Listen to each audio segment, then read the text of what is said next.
what exactly a limb transplant is all about.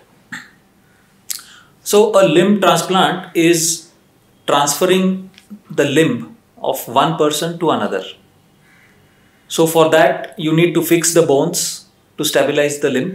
Okay. You need to repair all the structures that are existing in the normal limb, which means you need to repair all the muscles, you need to repair all the tendons, you need to repair all the blood vessels, you need to repair all the nerves, and you need to readjust the skin in order to close the wound.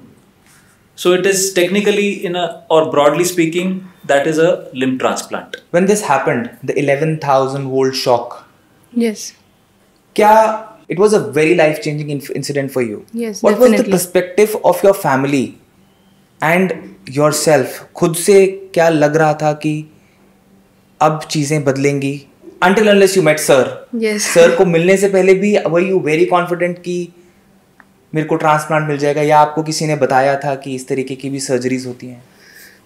Doctor से मिलने से पहले मैंने बहुत सारे hospitals में inquire किया था अबाउट हैंड ट्रांसप्लांट. मेरी पूरी फैमिली लगी हुई थी, बट कहीं पे बोल रहे थे आई वाज अंडर 18, कहीं पे मेरा लेवल मैच नहीं हो रहा था कि बिकॉज मेरा हैंड बिलो द शोल्डर एम्प्यूट हुआ था. सो बहुत सारे चैलेंजेस आ रहे थे बीच में कि शायद ट्रांसप्लांट पॉसिबल ना हो पाए. अनटिल अनलेस मैं डॉक्टर से मिली एंड डॉक्टर ने मुझसे पूछा भी कि are you sure, are you ready for this surgery. मैं थोड़ा नर्वस थी, बट मैं डॉक्टर को बोला हाँ मैं बिल्कुल रेडी हूँ सर्जरी के लिए. एंड डॉक्टर ने उसी टाइम मुझे बोला कि I will do your surgery now, मैं आपको आपकी सर्जरी करके दिखाऊंगा. एंड फिर मेरा रजिस्ट्रेशन भी हो गया एंड फिर मैं अपना डोनर का वेट करती रही. So what were the real struggles when you first saw the case? The real struggles were the level of amputation. The stump was actually quite scarred, and the stump was empty actually. Okay. So मतलब skin और bone के सिवा उस stump में कुछ भी नहीं था. मतलब हमको सारी चीज़ें ट्रांसप्लांट करनी थी, वो भी ओरिजिन से. मसल्स को उनके ओरिजिन से ट्रांसप्लांट करना होगा तो ही वो लिम्ब जो है वो फंक्शनल हो पाएगा. ब्लड वेसल्स को जोड़ना होगा at a very proximal level, क्योंकि वो ऑलमोस्ट कॉलर बोन के नीचे वो ब्लड वेसल्स हेल्दी साइज के थे.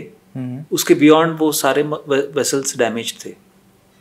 नर्व्स को भी उसी लेवल पे जोड़ना था ताकि वो हाथ जो है वो फंक्शनल हो सके.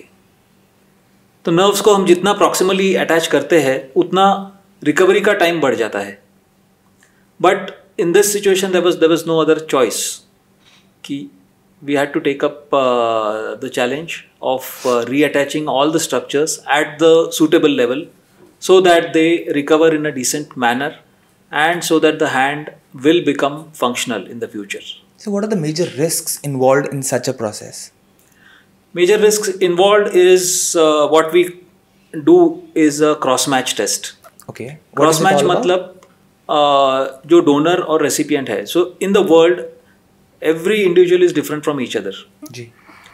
जेनेटिकली हर कोई एक दूसरे से अलग है. राइट. तो क्रॉस मैच टेस्ट में ये किया जाता है कि जो डोनर और रेसिपिएंट की ब्लड को टेस्ट किया जाता है ये देखने के लिए कि उनमें कितना मिसमैच है. तो ये मिसमैच जितना कम से कम हो सके उतना ट्रांसप्लांट जो है वो सेफ होता है.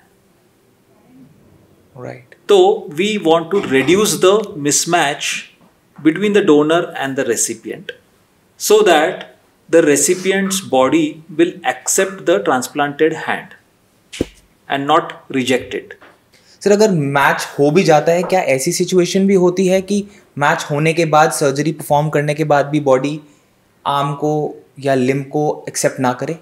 यस, वो भी पॉसिबल है और वो भी कुछ हद तक होता है. Because the match is never 100%. there is always a subtle difference between the two individuals. So initial phase में बॉडी हमेशा उस हाथ के खिलाफ रिएक्ट करती है और रिजेक्शन होता है. कितने टाइम तक होता है रिजेक्शन? थियोरेटिकली रिजेक्शन कभी भी हो सकता है, Okay. बट इसका इंसिडेंस जो है ये with in the first year ज़्यादा चांसेस होते हैं, क्योंकि बॉडी एडजस्टिंग फेज में है, तो वो रिजेक्शन के चांसेस फर्स्ट ईयर के अंदर ज़्यादा होते हैं. बट विथ टाइम जो है वो बॉडी उसको एक्सेप्ट करती है, एंड द इंसिडेंस और chances of rejection are really very less.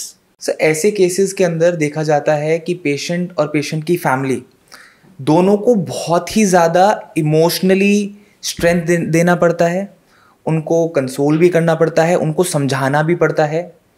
How was it like in this case?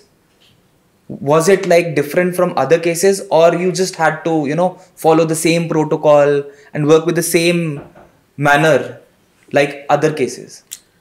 No, so actually every case is different. Every case is different because this is a very intimate situation, and you really have to get into the mind of the person and the family, and to be able to convey the concepts, the ideas, because everybody will have a different understanding, everybody will have a different perception. So you have to deal with it on a very individual basis, and so then based on how they understand the way they reciprocate to your ideas, you have to make the concepts digestible. Ananta, so जब ये एक incident हुआ, right, you went to many hospitals and your right hand was completely amputated. Yes. Right, and then you met Dr. Saad Bhai. Yes. क्या experience था? How was it like? Sir कह रहे हैं कि हमारे लिए हर पेशेंट अलग होता है, but how was your experience at that time जब आप सर से मिले? जब मैं डॉक्टर से मिली सबसे पहले तो मेरी एक होप आई मेरे अंदर, बिकॉज उससे पहले बिफोर मीटिंग डॉक्टर मैं तब भी पॉजिटिव रहती थी, बट मैं हर दिन सोचती थी मतलब कोई मैं एक नया रीज़न ढूंढूं जिसके लिए मैं खुश हूँ या मैं लोगों को मोटिवेट करूँ. बट अब मैं डॉक्टर को मिल गई थी, एक रियल होप मेरे अंदर उजागर हो गई थी कि अब मैं एक डोनर का बस मुझे वेट करना है, प्रेयर्स करनी है, and I was just dependent on doctor, and I had full trust and full faith on doctor and his whole team.